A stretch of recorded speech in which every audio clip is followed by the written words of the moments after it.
yaltinamo ka diina handindinamo e yimɓe heferaɓe maɗum feddeji yaltuɗe e diina maɗum handindina neɗɗo e bid'a mo tawata mara hujja hay hunde wonde ko neɗɗo bid'a kaari en tawaka ka sunna kaari en ala e lawol sahaba tawa ɗum ko joɗagol to yiito ɗum no weli fi par ce ndaari ɓe yimɓe a taway ko sunna on woni ko fanɗe gite maɓɓe ko wiyete kon sunna ngal geɓal mawgal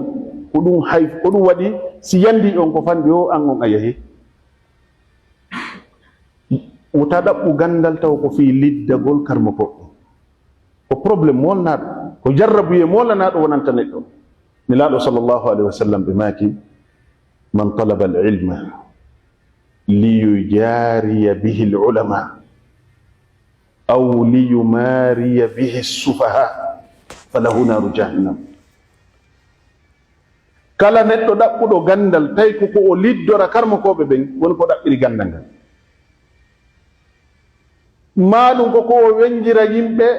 ɓe ala gandal ɓen yawitora ɓe jasinira ɓe tawiɗa mo kanko mo mantori ko o jangi kon si wona karmakoɓe ɓen o yani e mum wo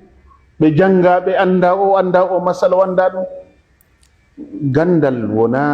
daragol e hoore masala ɗiɗi e tati yaha heɗoɗa kasetiji heɗoɗa fatuwaji heɗoɗa muhadaraji ko wowla ƴetta ɗum rondoɗa ara karmakojo wowla tawa yaada e ko karmako ma wowli kon wiya o poɗo majje o yehi tawaka ka sunna na ɗum woni gandal ko gonga talibul ilm kene jego hino yi'a ko gando yi'ali o yaltinamo ka diina handindinamo e yimɓe heferaɓe kanko tigi ɗo o yalti o wi Sheikh Umar Foutiyou Tall ko kazzab ko dajjal bal himo ɓuri bonde ko wiyete kon seytane wo alamo neɗɗo Allah tagi gantinɗo o e nder ɗi duuɓi ganinji ɗo nago e firawna en ɓeya ɓawoto wonde wiide mi wondiri Allah ko yewtere makko kadi na ko mi fefindi dey so huti kadi mi adda on vidéo ɗon kadi daron onon tigi wo Sheikh Umar Foutiyou Tall no boni ɓuri seytane iblis wo mo ɓuri masihu dajjal billahi wallahi tallahi kanko yalti mi wondiri Allah on ɗo yalde ɗo kanko ne arde ɗo inna o goɗɗo duwaka ɗaɓɓude gandal ko yawora karmokoɓe ma ko weñira karmokoɓe seke ko yewta kon sahi ɗi yaada o yehi seeɗa o innoy kadi wo kadi taalibajo on no wawi hiide ko karmoko makko kadi yaali e yewtere vidéo goto oɗo vidéo goy min ni on ko ɓamo juuti yahe daron o logo ɗon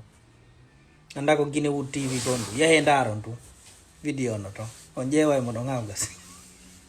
hakkuno yalla par ce que andi minuma mi yiɗa publigol vidéo juutuɗo mi weɓitayno vidéo on onon tigi jentano ɗon hoore mum mi adda kadi oya vidéo mo inno Sheikh Umar Foutiyou Tall ko dajjal ko kazzab mi adda on kadi yewtereji ɗi jettodira o yiɗo kay wo jentagol bayanaji andi na ɗum mi alanta on ɗo na ɗum mi alta e vidéo ɗo kay on ngo wi ɗo na jentagol bayanaji joɗo ɗo jento fatwaji yimɓe sikka ko ɗum woni gandal wallahi ko yewta kon fof ko tappodiray ɗum yewtere wotere o ƴettay ɗo nde gasoyta ko minnirta noon o ko par ce que ɓe yiɗa wiyede o ɓe sa wii ɓe haray kamɓe a wi pluriel o goɗɗo duwaka wiyede ɓe hara ko neɗɗo goto o hay gala rasulullahi ko nelaɗo wi ko kamɓe wiri noon a na Allah wawno wiide ɓe maaki kono ɓe yiɗa woko ko ɓe yiɗa fes ko ya wi o wi andi menen ko min mandi kamen ko nelaɗo maaki Allah daali ko Allah wi nelaɗo wi kamɓe ko noon nelaɗo wi Allah wi menen nano min andiri ko nelaɗo maaki Allah daali baben maaki nenan maaki ko ɗum min andi kono ɓe inni o ɗum ɗon sella o par ce que sa wi ɓe hara a ɗuɗɗiniɓe o goɗɗo duwaka mawninirede noon andi ay o jooɗo salmina ɓe yiɗa ɗum fottugol ɗo e mawɗo mum ƴoɓanomo seeɗa uggino salminamo ɓe yiɗa ɗum fof wo ko sujjangol goɗɗo ko mawningol taga ɗon yeeso tagu ɗon baɓe yiɗa billahi yewtere nden ɗo sa jentike nde billahi wallahi tallahi a hulay sa jentike o vidéo ha o gasi ko minni on ko wallahi kala yedduɗo billahi mi adda vidéo makko warano mi wondiri rabbul alamina mi adda mi waɗino mo déjà go yimo ko kontanga yeyi vérifié yite so yitali mo kadi on insiste mi addita mo kadi jento ɗo ko waynata ko Seku Oumar Fouti Tall ko dajjal ko kazzab kala jogiiɗo mo kadi awawi publiwde mo ka commentaire weeɓitamo fiyo yimɓe ɓen hiw kadi kono yetagol ɗo yimɓe kadi o goɗɗo duwaka hefendiride goɗɗo la ilaha illallah alol karan kamɓe won yo Allah yurme en kala jokkuɗo ɓe e bayanaji mum haraji mawnori meselal wallahi billahi talla wasere needi goɗɗo ɓuratama a teddinta goɗɗo aduna teddungal ay ɓen tal par ce que kamɓe ko woni oɗo ko titowaygol mo